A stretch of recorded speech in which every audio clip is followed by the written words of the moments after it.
പ്രിയപ്പെട്ടവരെ, ഞാനിപ്പോഴുള്ളത് ബാംഗ്ലൂരിലെ പ്രശസ്തമായ ചിക്പേട്ട മെട്രോ സ്റ്റേഷൻ്റെ മുന്നിലാണ്. ചിക്പേട്ട മാർക്കറ്റ് സന്ദർശിക്കാനാണ് പോകുന്നത്. ഈ വീഡിയോ നിങ്ങൾ സ്റ്റോർ ചെയ്ത് വയ്ക്കാനും കേരളത്തിൽ നിന്ന് കച്ചവടത്തിനായി ചിക്പേട്ടയിലേക്ക് വരുന്നവർക്ക് ഷെയർ ചെയ്യാനും മറക്കരുത്.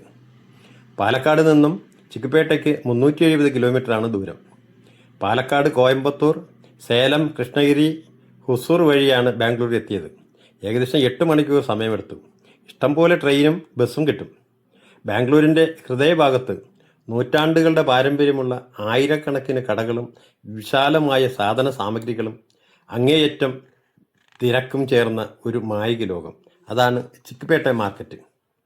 ഇപ്പോൾ സമയം രാവിലെ 10 മണിയാണ്. കടകൾ തുറക്കുന്നത് ഈ സമയത്താണ്. 2 മണി കഴിഞ്ഞാൽ ഇതിലെ നടക്കാനോ ഷൂട്ട് ചെയ്യാനോ കഴിയില്ല. അതുകൊണ്ടാണ് ഞാൻ നേരത്തെ വന്നത്. ആളിൻ്റെ തിരക്ക് കാണിക്കാനല്ല ഞാൻ വന്നത്, പകരം ഈ മാർക്കറ്റിൻ്റെ കച്ചവട രീതികൾ പരിചയപ്പെടുത്താനാണ്. ഏകദേശം 1.5 ചതുരശ്ര കിലോമീറ്റർ വരെ വ്യാപിച്ച് കിടക്കുന്ന ഒരു സ്ഥലമാണിത്.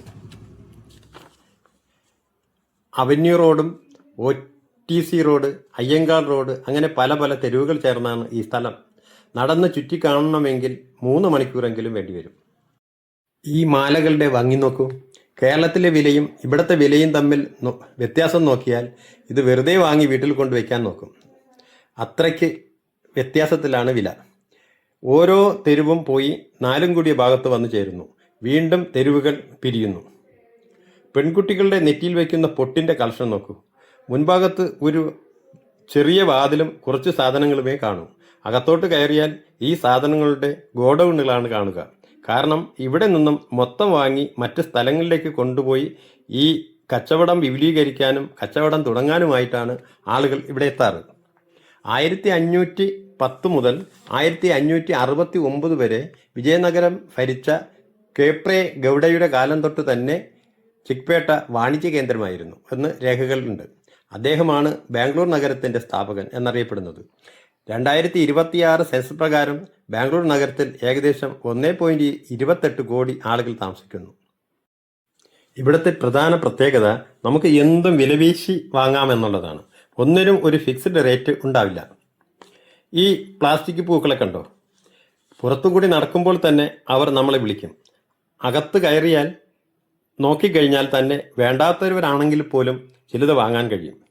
അത്രയ്ക്ക് മനോഹരമാണ് ഇവിടുത്തെ രീതികളും കച്ചവടങ്ങളും. ഇവിടെ കൂടുതലും കന്നഡക്കാരാണ്. അവർക്ക് ഹിന്ദിയും മലയാളവും തമിഴും ഒക്കെ വഴങ്ങും. ഈ ഹാരത്തിന് അവൻ 50 രൂപയാണ് വില പേശിയത്. ചിലപ്പോൾ 25 രൂപയ്ക്കും കിട്ടും. ഇതിൻ്റെയൊക്കെ ഭംഗി നോക്കൂ, എത്ര മനോഹരമാണ്. ഇന്ത്യയുടെ IT തലസ്ഥാനമാണ് ബാംഗ്ലൂർ. വർഷം മുഴുവൻ തണുപ്പനുഭവപ്പെടുന്നത് കൊണ്ട് ഇവിടെ ധാരാളം ആളുകൾ താമസിക്കാനായി ചേക്കേറാറുണ്ട്. ഈ പ്ലാസ്റ്റിക് പൂക്കളുടെ ഭംഗി അനിർവചനീയമാണ്. ഇതൊക്കെ ഇവിടെ നിസ്സാര വിലയ്ക്ക് ലഭിക്കും. എന്നാൽ നമ്മുടെ കേരളത്തിലെ കടകളിൽ കയറിയാൽ പൊള്ളുന്ന വിലയായിരിക്കും ഇതിന്.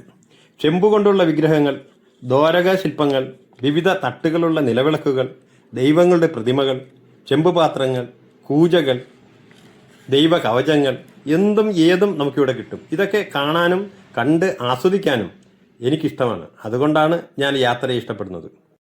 ബാംഗ്ലൂരിലെ ഏറ്റവും പഴക്കമേറിയ വ്യാപാര കേന്ദ്രങ്ങളിൽ ഒന്നാണ് ചിക്പേട്ട.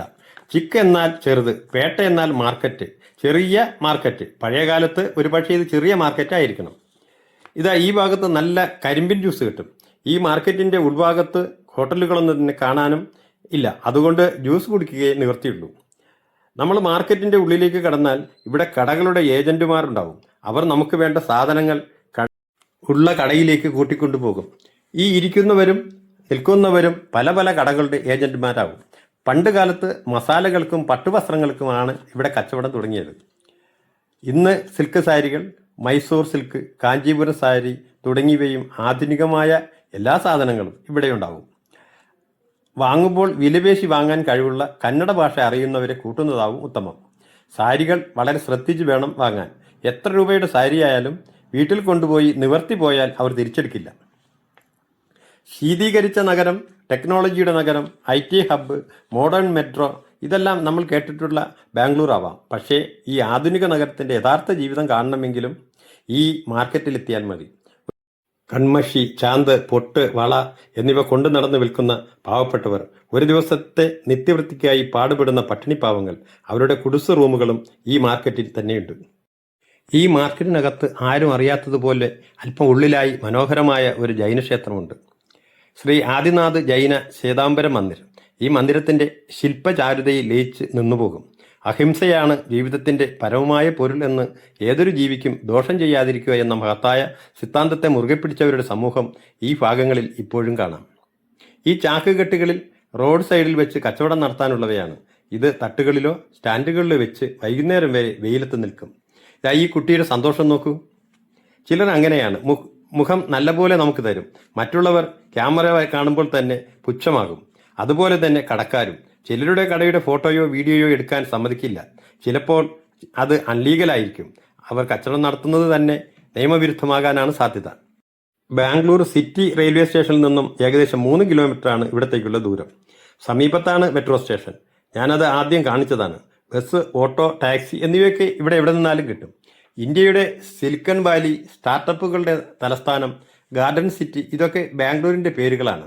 1537 കേപ്പ് ഗൗഡ ബാംഗ്ലൂർ നഗരം സ്ഥാപിച്ചപ്പോൾ അദ്ദേഹം നഗരത്തെ വിപണികൾ, ക്ഷേത്രങ്ങൾ, കെട്ടിടങ്ങൾ എന്നിവ ഉൾപ്പെടുത്തി നഗരവൽക്കരണം നടത്തി. പിന്നീട് മൈസൂർ ഭരണാധികാരികളായ ഹൈദരലിയും ടിപ്പു സുൽത്താനും നഗരം വികസിപ്പിച്ചു. ബ്രിട്ടീഷ് ഭരണകാലത്ത് ബാംഗ്ലൂർ ഒരു പ്രധാന സൈനിക കേന്ദ്രമായി മാറി. ഇന്ന് ഇന്ത്യയിലെ ഏറ്റവും മനോഹരമായ നഗരങ്ങളിലൊന്നാണ് ബാംഗ്ലൂർ. ഇവിടെ പല കടകളും ഡയറക്റ്റ് മില്ലുകളിൽ നിന്നുമാണ് ഹോൾസെയിലായി സാധനങ്ങൾ വാങ്ങുന്നു. സൂറത്ത്, കാഞ്ചീപുരം, ഈറോഡ് എന്നിവയിൽ നിന്നാണ് നേരിട്ട് ട്രക്കിലൂടെ സാധനങ്ങൾ എത്തുന്നു. ബ്രാൻഡ് ഉൽപ്പന്നങ്ങളോടൊപ്പം അൺബ്രാൻഡ് ഉൽപ്പന്നങ്ങളും ലോക്കൽ ലേബൽ ഉൽപ്പന്നങ്ങളും ധാരാളമായി ഇവിടെ ലഭിക്കും. ഇവിടെ ബാഗുകളുടെ കടകളാണ്. ഓരോ തെരുവുകളിലും പ്രത്യേകം കടകളാണ്. അവന്യൂ റോഡിലാണ് ജ്വല്ലറികൾ കൂടുതലായി കാണുന്നത്. പുറമേ നിന്ന് നോക്കുമ്പോൾ ഒരു മുറിയാണ് കാണുക. എന്നാൽ അകത്ത് കയറുമ്പോൾ 2-3 മുറികളും കോണിയും 4-5 നിലകളിലായി വലിയ ഷോപ്പിംഗ് അനുഭവമാകും ഉണ്ടാവുക. വളരെയധികം നെറ്റ്വർക്കുള്ള ബിസിനസ്സാണ് ഇവിടെ നടക്കുന്നത്. മലയാളികൾ സാധനം വാങ്ങി അവരെ ഏൽപ്പിച്ചാൽ അവർ തന്നെ അത് പാഴ്സലാക്കി നാട്ടിലെത്തിക്കും. ചവിട്ടികൾ, കുട്ടകൾ, എന്ത് സാധനവും വില കൂടിയതും കുറഞ്ഞതുമായി വാങ്ങാൻ കഴിയുന്നതുകൊണ്ട് ഇവിടെ പൈസ ഉള്ളവർക്കും പൈസ ഇല്ലാത്തവർക്കും പർച്ചേസ് ചെയ്യാനാവും. കടയിൽ കിട്ടുന്ന ഷർട്ടുകളും പാൻറ്റുകളും ബനിയനും എല്ലാം പകുതി വിലയിൽ പുറം ഫുട്പാത്തിൽ നിന്നും വാങ്ങാൻ കഴിയും. കാഴ്ചകൾ കണ്ടും പകർത്തിയും ഞാൻ തെരുവിലൂടെ നടക്കുകയാണ്. ആളുകൾ സാധനങ്ങൾ വാങ്ങാൻ എത്തിത്തുടങ്ങിയിരിക്കുന്നു. ഇന്ത്യയിലെ പ്രമുഖ IT കമ്പനികളുടെ ആസ്ഥാനം ബാംഗ്ലൂരിലാണ്. ഇൻഫോക്സ്, വൈപ്രോ, TCS ഇവ ഉദാഹരണങ്ങളാണ്. ലക്ഷക്കണക്കിന് IT പ്രൊഫഷണലുകൾ ഇവിടെ ജോലി ചെയ്യുന്നു. Bangalore fort, Tipu Sultan summer palace, KR market ഇതെല്ലാം ചിക്ക്പേട്ടിന് സമീപത്താണ്. ഇവിടെ വരുന്നവർക്ക് തൊട്ടടുത്തുള്ള ഈ സ്ഥലങ്ങളും സന്ദർശിക്കാൻ കഴിയും. ട്രക്കിലും ലോറിയിലും ടെമ്പോയിലുമായി പുലർച്ചെ തന്നെ പഴവർഗ്ഗങ്ങൾ ഇവിടെ എത്തും. KR മാർക്കറ്റ്, കൃഷ്ണരാജ മാർക്കറ്റ് ഇത് ഈ വലിയ ബിൽഡിങ്ങിലാണ്. ഇതിനകത്താണ് പൂവുകളുടെ പ്രധാന കച്ചവടം. വലിയ ഹോൾസെയിൽ വിപണിയാണ്. ഏഷ്യയിലെ തന്നെ ഏറ്റവും വലിയ പൂ മാർക്കറ്റായി അറിയപ്പെടുന്നു. അവ ഒരുക്കി കുട്ടകളിൽ വച്ചിരിക്കുന്നത് കാണാൻ തന്നെ എന്തൊരഴകാണ്. ജാസ്മിൻ, മറിഗോൾഡ്, റോസുകൾ, ഗർബറാസ് ഈ പൂവുകൾ കൂടുതലും ഹൊസൂർ, സേലം, തിരുവണ്ണാമലൈ എന്നീ ഭാഗങ്ങളിൽ നിന്നുമാണ് വരുന്നത്. കൂടാതെ ഗ്രാമീണ മേഖലയിലെ കൃഷിത്തോട്ടങ്ങളിൽ നിന്നും പൂവുകൾ എത്താറുണ്ട്. ഞാൻ KR മാർക്കറ്റിൻ്റെ 1ാം നിലയിൽ കയറി നിന്നാണ് ഷൂട്ട് ചെയ്യുന്നത്. അതുകൊണ്ടാണ് ഇത്രയും ഭംഗിയായി കാണുന്നത്. വിപുലമായ കച്ചവടമാണ് നടക്കുന്നത്. ഉച്ചയാകുമ്പോഴേക്കും കച്ചവടം കഴിയും. KR മാർക്കറ്റ് ഇതൊരു വലിയ ബിൽഡിംഗാണ്. ഇതിൻ്റെ ഓരോ നിലകളിലും വ്യത്യസ്തമായ കച്ചവടങ്ങളാണ് നടക്കാറ്. ഇരുമ്പ് പാത്രങ്ങൾ, അലുമിനിയം പാത്രങ്ങൾ, സ്റ്റൗവിൻ്റെ കടകൾ, പ്ലാസ്റ്റിക് കടകൾ, അവയുടെ വലിയ ഗോഡൗണുകൾ. ചിക്ക്പേട്ട എന്ന ഈ കച്ചവട സാമ്രാജ്യം കാണുന്നത് തന്നെ ഒരു അനുഭവമാണ്. ഇവിടെ വാഴപ്പഴത്തിൻ്റെ ശ്രേണി, കരിമ്പിൻ്റെ കൂട്ടങ്ങൾ. പ്രിയപ്പെട്ടവരെ, വീഡിയോ കണ്ട് ലൈക്ക് ചെയ്യാനും ഷെയർ ചെയ്യാനും സബ്സ്ക്രൈബ് ചെയ്യാനും മറക്കരുതേ. എല്ലാ മെട്രോ നഗരങ്ങളെപ്പോലെ ഇവിടെയുമുണ്ട് കണ്ണിന് വേദന തരുന്നവ. ഇതാ നോക്കൂ, ഒരു പശു പഴവർഗ്ഗങ്ങൾ തിന്നും അടുത്ത് നിൽക്കുന്നു. എന്നാൽ മറ്റൊരു ഭാഗത്ത് അഴുക്ക് കൂമ്പാരങ്ങൾക്കിടയിലെ ഈ മനുഷ്യക്കോലം, ഇത് എല്ലാ നഗരങ്ങളിലെയും കാഴ്ചയാണ്. നാളെ ഇത് നിങ്ങളോ ഞാനോ ആകാം.